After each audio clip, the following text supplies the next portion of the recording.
You're listening to AI Prism from Seoul Economic Daily. It's Friday, May 22. I'd like to share some thoughts about founders. And if you're a founder right now, the rules around capital, exits, and competition are just completely transforming. Yeah, they really are. So we're doing a deep dive into some Seoul Economic Daily reporting today, looking at how to navigate this, right? Yeah. The rush for capital, shifting enterprise procurement, and, well, borderless competition. Exactly. I mean, let's start with the exit window. The gravity at the very top is just pulling everything else up. Right, like OpenAI racing to set sector valuations by September. They're targeting 12,280 trillion won, which is roughly 852 billion US dollars. Yeah, that's astronomical. And you've got SpaceX eyeing a June 12 listing, plus Anthropic targeting October. So when global giants set those multiples, local listing reviewers tend to panic. They want sure bets, right? Right. Which we saw play out in Korea with RideFlux. They just cleared the KOSDAQ technology special listing track. Oh, that's the regulatory pathway that lets technically validated but unprofitable startups go public, isn't it? Yep, exactly. But here's the wild part. RideFlux got approved over an earlier stage rival, autonomous A2Z, despite a massive revenue gap. Yeah, I saw that in the sources and it blew my mind. RideFlux only brought in 4 billion won, so about 2.8 million US dollars. Right, while autonomous A2Z had 16.3 billion won, or roughly 11.6 million US dollars. So how does the company making like 4 times less money actually win the race? It comes down to where the money came from. Over half of autonomous A2Z's revenue, so 8.4 billion won, or about 6 million US dollars, was from government subsidies. Got it. Reviewers don't value that anymore because, I mean, government grants are basically a parent's allowance.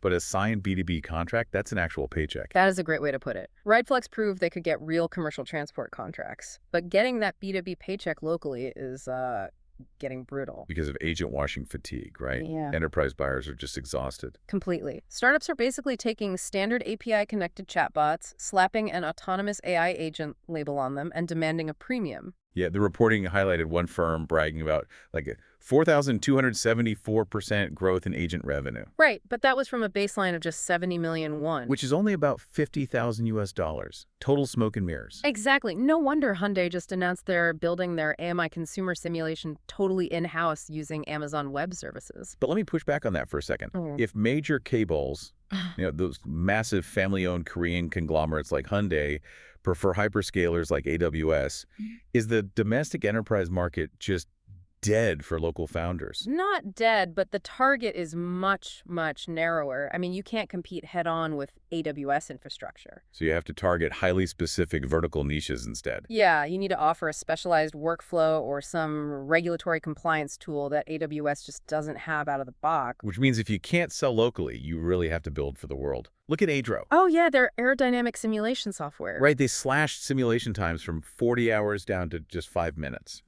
And they generated 16.5 billion won, so 11.8 million US dollars in 2025. But the crucial detail is that 90% of that came from overseas.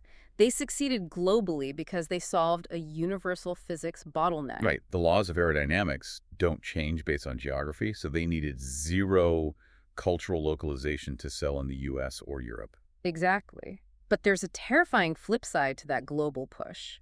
The domestic market isn't safe anyway because Chinese tech is aggressively pricing into Korean homes. Like through the Aliexpress channel, right? That direct-to-consumer cross-border platform. Yep, totally bypassing local subsidiaries. You can buy a Unitree R1 humanoid robot right now for just 22.72 million won. Wow, that's only about 16,200 US dollars. That completely shatters historical pricing models. It really does. For founders today, geographical moats are dead. You have to assume you're competing globally on day one. Because the global competitors are literally already pricing into your backyard. Right. So the big question to mull over this weekend is, if your local moat is gone and hyperscalers own the infrastructure, is your goal still a traditional IPO? Or do you need to pivot to getting acquired by those same global giants invading your space? That's today's AI Prism, Founders.